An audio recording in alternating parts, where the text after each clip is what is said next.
Bukan main, KTT ke-43 ASEAN yang digelar di Jakarta menghasilkan komitmen konkret lewat kerjasama di antara negara anggota dan mitra ASEAN. Bahkan, Presiden Jokowi telah mengumumkan bahwa komitmen investasi ini akan mencakup 93 proyek. Jokowi mengatakan, kerjasama ini mencerminkan komitmen membangun Indo-Pasifik yang damai, stabil, dan makmur. Sehingga, kerjasama akan bermanfaat besar bagi rakyat dunia. Adapun, nilai total kerjasama diperkirakan mencapai 38,2 miliar dolar Amerika Serikat atau senilai 580 triliun rupiah. Dari 93 proyek, 73 diantaranya merupakan proyek potensial senilai 17,8 miliar dolar Amerika Serikat. Jokowi menyebut ASEAN Indo-Pacific Forum hadir untuk mengubah rivalitas di Indo-Pasifik serta menjadi wadah kerjasama yang bermanfaat dan tentunya saling menguntungkan. Jokowi menjelaskan terdapat 3 agenda utama dalam penyelenggaraan KTT ASEAN tahun ini, yakni Recover Rebuilding, Digital Economy, dan Sustainability.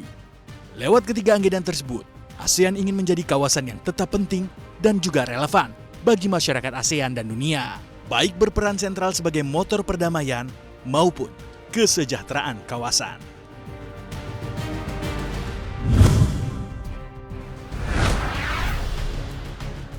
Menteri Pendayagunaan Aparatur Negara dan Reformasi Birokrasi, Abdullah Azwar Anas memastikan tenaga honorer atau non-ASN tidak akan dihapus pada tahun ini. Ia menjelaskan, penghapusan tenaga honorer akan ditunda sampai Desember 2024.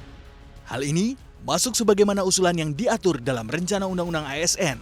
Dengan begitu, dipastikan posisi para tenaga honorer hingga akhir tahun ini masih aman. Azwar memastikan sudah menerbitkan surat edaran terkait penganggaran bagi para tenaga honorer yang ada saat ini sampai dengan 2024. Nantinya, proses peralihan itu termasuk proses seleksi hingga tes untuk menentukan para tenaga honorer bisa atau tidaknya menjadi P3K.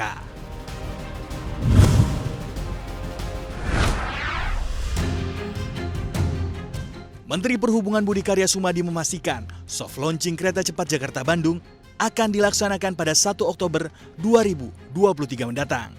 Launching ini molor 1 bulan dari yang ditarget awal, yakni pada September 2023. Budi Karya memastikan Presiden Joko Widodo akan ikut melakukan uji coba kereta cepat Jakarta-Bandung.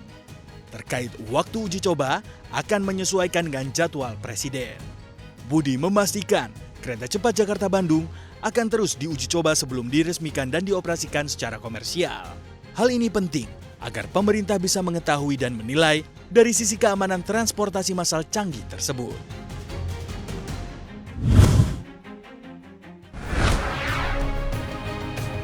Otoritas Jasa Keuangan melaporkan telah menjatuhi sanksi kepada sejumlah pihak atas pemeriksaan kasus di pasar modal. Sanksi ini diberikan termasuk diantaranya kepada 2 manajer investasi atau MI.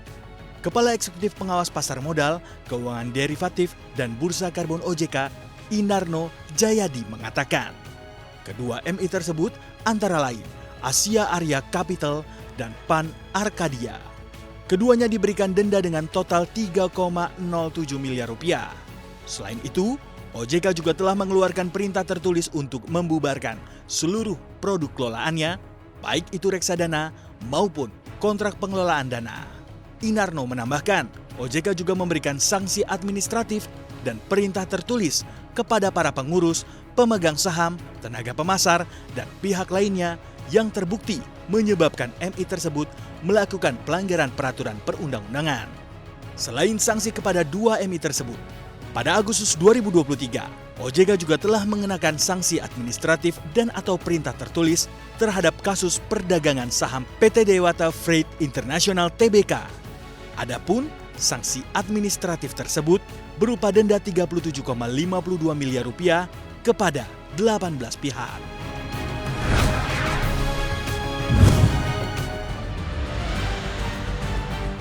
China akan meluncurkan dana investasi baru sekitar 40 miliar dolar Amerika Serikat untuk sektor semikonduktor.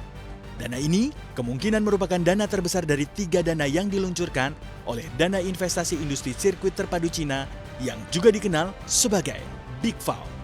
Adapun target sebesar 300 miliar yuan atau 41 miliar dolar Amerika Serikat melampaui dana serupa pada tahun 2014 dan 2019. Menurut laporan pemerintah, masing-masing mengumpulkan 138,7 miliar yuan dan 200 miliar yuan. Presiden Xi Jinping telah lama menekankan perlunya Cina mencapai swasembada semikonduktor. Kebutuhan tersebut menjadi semakin mendesak setelah Washington memberikan serangkaian tindakan pengendalian ekspor selama beberapa tahun terakhir. AS mengklaim bahwa saat ini negaranya sedang dilanda kekhawatiran bahwa Beijing dapat menggunakan chip canggih untuk meningkatkan kemampuan militer mereka.